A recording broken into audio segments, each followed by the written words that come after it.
Vital floor જાગરણ મનુષ્ય નિર્માણ કોન્સેપ્ટની અંદર આપનું હાર્દિક સ્વાગત છે. શ્રી શ્રી ભાઈશ્રીના પ્રણામ. આપણે અગાઉના વિડીયોમાં જોયું કે આપણે બધા જ જેલમાં છીએ અને એ પણ આપણી ઈચ્છા અનુસાર જ છીએ. અને છેલ્લે એવું જોયું હતું આપણે કે આપણે માયાના બંધનમાં છીએ. તો આ માયા શું છે એને જાણશું આપણે. પણ એ માયાની શરૂઆત આપણે કઈ રીતે કરી એ જાણવું બહુ જરૂરી છે. એટલે આપણે કઈ રીતે માયાની અંદર હલવાઈ ગયા એના વિશે થોડીક આપણે ચર્ચા કરશું. અને એ ચર્ચા છે સૃષ્ટિનું સર્જન. સર્જન કઈ રીતે થયું એના વિશે આપણે વાત કરશું થોડી.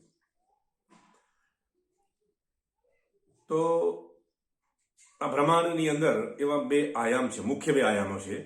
અંદર તો ઘણા બધા આયામ છે પણ મુખ્ય બે આયામ છે. એક આયામ છે માયાનું અને બીજું જે આયામ છે એ ઈશ્વરનું, પરમાત્માનું, જેને શાસ્ત્રોમાં 7 લોક કીધા છે. અમુક લોકો 14 લોક કહે છે, અમુક લોકો આમ ઘણું બધી માન્યતાઓ છે. આપણે એમાં પડતા નથી. મુખ્ય 7 લોક છે એવું ભૂ, ભુવ, સ્વ, મહ, જન, તપ અને સત્યમ. લગભગ તમે બધું સાંભળ્યું હશે. અથવા તો યોગની અંદર એવું આવે છે કે ભાઈ 7 ચક્રો છે: મૂલાધાર, સ્વાદિષ્ટાન, મણિપુર, અનાહત, વિશુદ્ધ, આજ્ઞાચક્ર અને સહસ્ત્રાર. એ ભાષા કોઈ પણ વપરાતી હોય એ ભાષામાં આપણે ઉલઝવું નથી અને શબ્દોની અંદર પણ આપણે ઉલઝવાની વાત અહીં નથી. અહીં વાત છે આપણે સૃષ્ટિને સમજવાની વાત છે કે આપણે માયાની અંદર કઈ રીતે ફસાણા. તો સૃષ્ટિની આદિની અંદર આપણે આપણા મૂળ વતનની અંદર હતા અને આપણું મૂળ વતન છે જન, તપ અને સત્યમ. એ આખું એક કુંડાળું છે, એની અંદર આપણે ફરતા હતા. પરમાત્માનો જે મૂળ સંકલ્પ હતો કે હું એકમાંથી અનેક થઉં, આવો એનો એક સંકલ્પ હતો, કર્યો. અને બીજો સંકલ્પ એમનો એ કર્યો કે છેક પાર્થિવ તત્વ સુધી હું સ્વયં પ્રગટ થઈ જાઉં. તો ભગવાનનો જે પરમાત્માનો જે પહેલો સંકલ્પ છે કે હું એકમાંથી અનેક થાઉં, વેદોમાં છે એ તો સંકલ્પ પૂરો થઈ ગયો કે અલગ અલગ પરમાત્માની અંદરથી આત્માઓ છૂટી પડી અને આત્માઓએ વિવિધ શરીર ધારણ કર્યા, એકમાંથી અનેક તો થઈ ગયા. પણ બીજો સંકલ્પ છે કે છેક પાર્થિવ તત્વ સુધી હું સ્વયંમાં પ્રગટ થઈ જાઉં.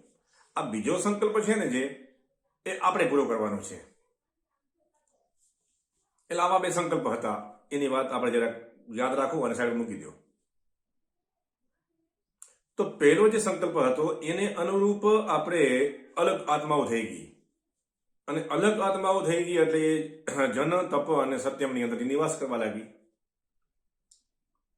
અને પછી બીજો સંકલ્પ પૂરો કરવા માટે આપણે સ્વેચ્છાએ આપણી ઉપર કોઈ દબાણ નહોતું, સ્વેચ્છાએ આપણે માયાના પરપોટામાં પ્રવેશ કરવાનું વિચાર્યું. મતલબ કે મહલોકની અંદર આપણે એવું વિચાર્યું કે આપણે માયાનો અનુભવ કરવો જોઈએ. પણ ત્યાં અમુક ખતરો હતો અને ખતરા વિશે આપણે અવગત કરવામાં આવેલા કે ત્યાં તમને બેહોશી આવશે, ત્યાં તમે પતન પામશો, તમે આમ થશો, તમે તેમ થશો, બધું જ જાતનું તમે તમારી વિસ્મૃતિ પામી જશો. તમે તમારી બધી શક્તિઓને અને તમારી બધી કલાઓને તમે ખોઈ બેસશો. બધું જ વગેરે વગેરે આપણે સૂચનાઓ બધી આપવામાં આવેલી. પણ છતાંય આપણે પ્રબળ ઈચ્છા કરી કે મારે માયાના પરપોટામાં જવું છે. એ સંકલ્પ કરતાની સાથે જ આપણી અંદર એક મહાકાળ શરીરનો આવિર્ભાવ થયો. અને પછી એના પછીનું જે નેક્સ્ટ સ્ટેપ છે એ માયામાં પ્રવેશ કર્યો. માયાનો જે પરપોટો છે એ ભૂ, ભુવ અને સ્વ, આ 3 લોકોનો જે પરપોટો છે એ માયાનો પરપોટો છે, અસ્તિત્વ કહેવાય છે. એની અંદર સર્વપ્રથમ જ્યારે આપણે પ્રવેશ કર્યો ત્યારે સૌથી પહેલું જે જરૂર હતી શરીરની એ હતું કારણ શરીર.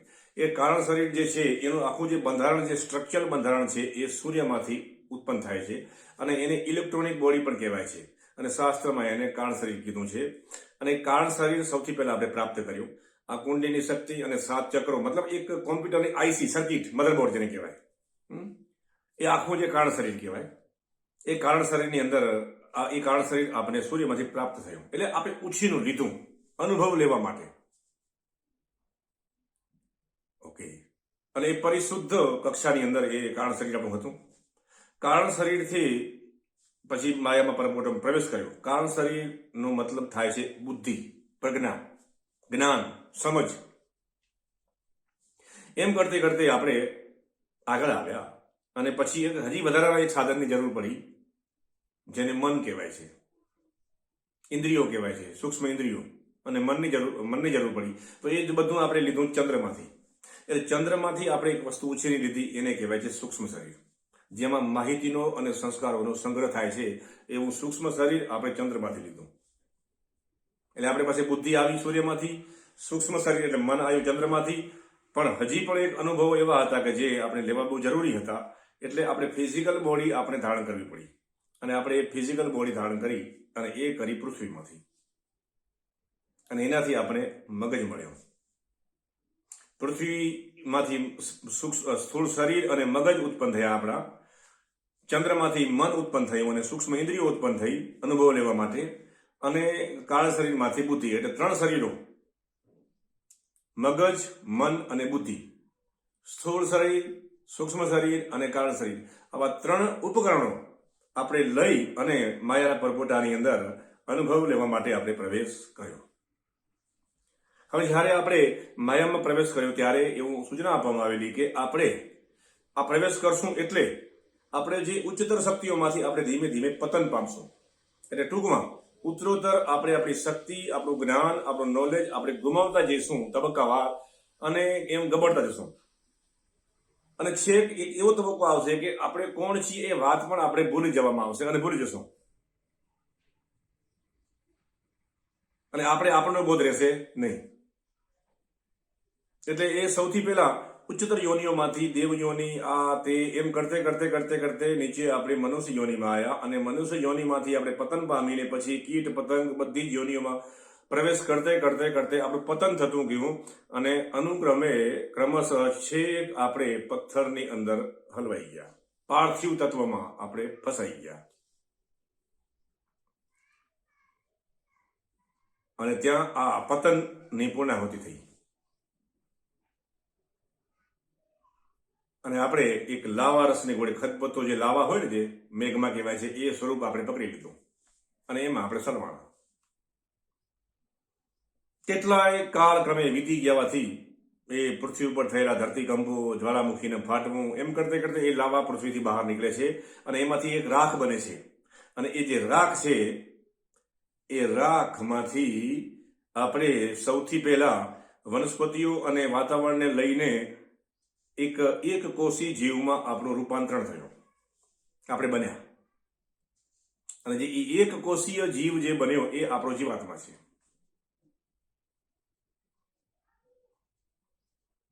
અને એમ કરતે કરતે ઉત્ક્રાંતિ થઈ. પહેલી અવક્રાંતિ હતી, પતન હતું. અને હવે યુ ટર્ન મારી અને પાછળ જવાની યાત્રા શરૂ થઈ. અને એ સૌથી પહેલો એક કોષી જીવમાંથી આપણે જાત જાતનું બનતા બનતા બનતા ઉત્ક્રાંતિ થતી ગઈ. અને બધા જ યોનિઓમાંથી અનુભવ મેળવતા મેળવતા આપણે અત્યારે મનુષ્ય યોનિ સુધી આવ્યા છીએ. પણ એમાં એક વસ્તુ રહી ગઈ કે આપણે જે પોતાનું જે સ્વરૂપનું જે વિસ્મૃતિ હતી, એ વાત તો વિસરાઈ ગયેલી હતી. એ જ્યારે આપણે પતન પામતા હતા ત્યારે મનુષ્ય યોનિમાંથી નીચે ગબડ્યા ત્યારે આપણે આપણી અંદરનું પતન, આપણી અંદરનો જે આત્મા હતો અથવા તો જે બોધ હતો, હોવાનો બોધ હતો, મતલબ આપણી જે આંતરિક અવિનાશી તત્વ આપણી અંદર હતું, એ વાત વિસરાઈ ગઈ. એટલે ત્યાંથી બેહોશીની શરૂઆત થઈ. અને એ બેહોશી હજી સુધી ચાલે છે આપણી અંદર.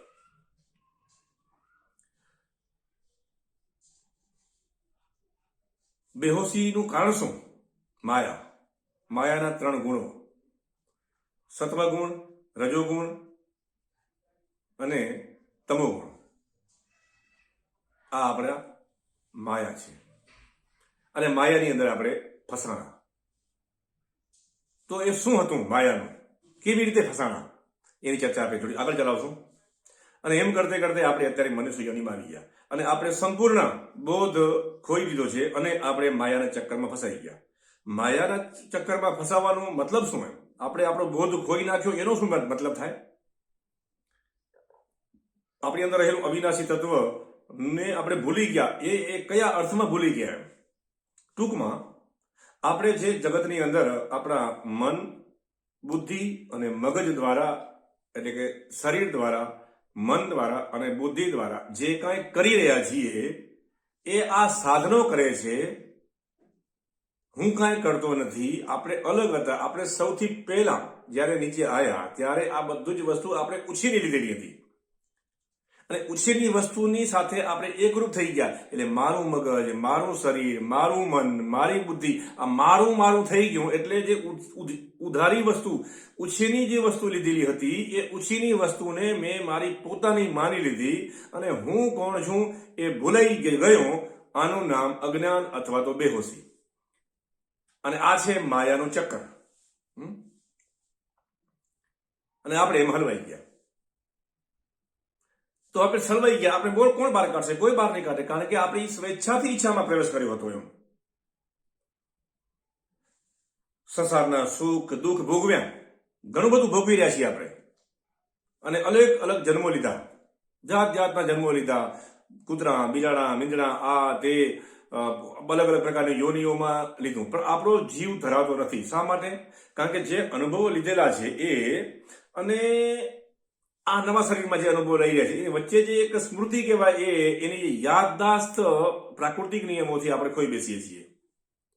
એટલે બધા સંસ્કારો છે આપણી અંદર. આપણે કૂતરા બિલાડામાં હતા, હાથીમાં હતા, ગાયમાં હતા, યા સાપની અંદર હતા, યા કોઈ પણ યોનિની અંદર આપણે હતા, એના અનુભવો આપણી અંદર છે જ. પણ આપણે એ વાત યાદ નથી આવતી. એટલે આપણી અંદરથી એ કૂતરા વેડા, બિલાડી વેડા, એ બધા જે અલગ અલગ વેડા છે ને જે એ પ્રગટ થયા રાખે છે. આપણે ખબર પડતી નથી. આપણે એ ખબર નથી પડતી કે આપણી આ શું થઈ ગયું. આપણે ગુસ્સો આવે છે, આપણે સાપને ગોળે ક્યાંક ડંખે મારી દઈએ છીએ, કૂતરાને ગોળે ભવ પણ ક્યાંય કરી લઈએ છીએ, અને ગાયને ગોળે જેમ આપણે સાણસ ડાયા ડમણા પણ બની રહ્યા છીએ, અને બગલાની જેમ આપણે આમ ધ્યાનમાં બેસી અને કોકને આમ સિકંજામાં ફસાવવાની પણ આપણી કોશિશ કરી રહ્યા છીએ. આ બધા ગુણો ક્યાંથી આવ્યા? એ બધા જ ગુણો આપણે જે તે જોનીઓમાંથી લીધેલા છે. એની અનુભવ અનકોન્શિયસલી આપણી સિસ્ટમમાં છે, પણ આપણે ખબર નથી. અને બધું યાંત્રિક બની રહ્યું છે અને થઈ રહ્યું છે. મને ક્યારેક ગુસ્સો આવે, મને ભાવ આવે, આ આવે, તે આવે, બધું આ ચાલી રહ્યું છે. અને સુખ દુઃખની અનુભૂતિઓ. અમુક લોકો કારણ વગરના આનંદમાં આવી જાય, ટેસ આવી જાય, ટોન સારો થઈ જાય, મૂડ રેડી થઈ જાય. ક્યારેક ક્યારેક કોઈ પણ દેખીતું કારણ ન હોય અને તમારો મૂડ ઓફ થઈ જાય, તમે દુઃખમાં સરી જાઓ, તમે આમ થઈ જાય. આ શું છે બધું? આપણા મશીન સાથે બધું ચાલી રહ્યું છે શું? એમ એ બધા જ અલગ અલગ યોનિઓની અંદર અલગ અલગ વખતે જે તે વખતે જે અનુભવો લીધેલા એ અનુભવોની મેમરી, યાદદાસ્ત આપણા અંદર ઘૂસેલી છે અને એ બધી જ પડેલી છે. અને જે તે વખતે આપણે એની સાથે એટેચ થયેલા હતા, મૂળ સ્વભાવ ભૂલી ગયા હતા. એટલે એ બધી ચીજોને હું માની લેવાથી એક અજ્ઞાન ઉભો થયો અને માયાની અંદર હલવાઈ ગયા આપણે. હવે માયાને ખબર નથી કે આપણે આપણી માયા આપણે હલવાઈ રહી છે. આપણે સ્વેચ્છાની અંદર ઘૂસી ગયા છીએ. માયાને ખબર નથી કે આ આટલા બધા માણસો મારી સાથે નાટકમાં સામેલ થઈ ગયા છે. બસ એનું કામ કરે છે અને આપણે ગોથા મારીએ છીએ. બસ આવી રીતે બધું ચાલ્યા રાખે છે. અને આમ કરતે કરતે કોઈક લોકો જાગ્યા, એટલે ખબર પડી કે સાહેબ આ બધું શું છે એમ. એટલે એને ખોજ શરૂ કરી. જે શાસ્ત્રોમાં બધા વર્ણન છે, વેદોની અંદર તરીકાઓ બતાવે છે, શાસ્ત્રોની અંદર, ગીતાની અંદર ભગવાન રામ આ તે બધા અવતારો થયા. એ લોકો આપણે ઇંગિત કરી ગયા છે, એક સંકેત મૂકી ગયા છે કે આ જે પૃથ્વી ઉપર તમે આવ્યા છો એ પૃથ્વી આપણું મૂળ વતન નથી, આપણે પરદેશી છીએ અને આપણે આમાંથી મુક્ત બનવું જોઈએ, આ માયાના ચક્રમાંથી મુક્ત બનવું જોઈએ. પણ આપણે આ ધરા માયા એટલી બધી ફાવી ગઈ છે કે ના પૂછો વાત. તો એમાં તમારો કોઈ ગુનો પણ નથી. જરૂરી જરા પણ નથી કે તમારે મુક્ત બનવું. મુક્ત બનવું એ તમારી ઈચ્છાની વાત છે. કોઈ પણ તમને એવું કહેતું નથી કે તમારે મુક્ત બનવું જોઈએ. હું તમને અત્યારે જે વિડીયો પર રજૂ કર્યો છું આ તો વાસ્તવિકતા રજૂ થઈ રહી છે કે આ આવું છે અને આ આવું બન્યું હતું અને આમ કરી શકાય છે. જરૂરી નથી કે તમે મુક્ત બનો. જો તમને માયાનો પરપોટો એકદમ મસ્ત લાગતો હોય, આ તમને જેલ બહુ સરસ લાગતી હોય, તો એ જેલમાં રહેવાનો તમને સંપૂર્ણ અધિકાર છે. ઓકે. અને જે લોકોને મુક્તિની ઈચ્છા છે એના માટે આ બધું એ પણ છે સાહિત્ય અને સાધનો.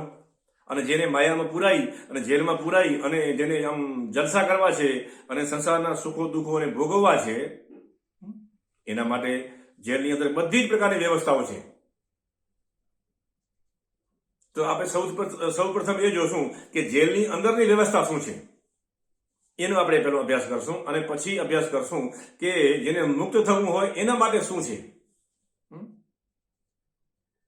તો હવે પછીના આપણે વિડીયોમાં જોશું કે જેલની અંદર આપણે પુરાયેલા છીએ માયાના પરપોટામાં, અને આપણી બેહોશીને બરકરાર રાખવા માટે અને માયાનો પરપોટો આપણે ફાવી ગયો છે, જેલ આપણે રાસ આવી ગઈ છે અને આમાં બધી મજા આવે છે, તો એના માટેના જે સાધનો છે એની આપણે વાત કરશું હવે આગળ વિડીયોમાં.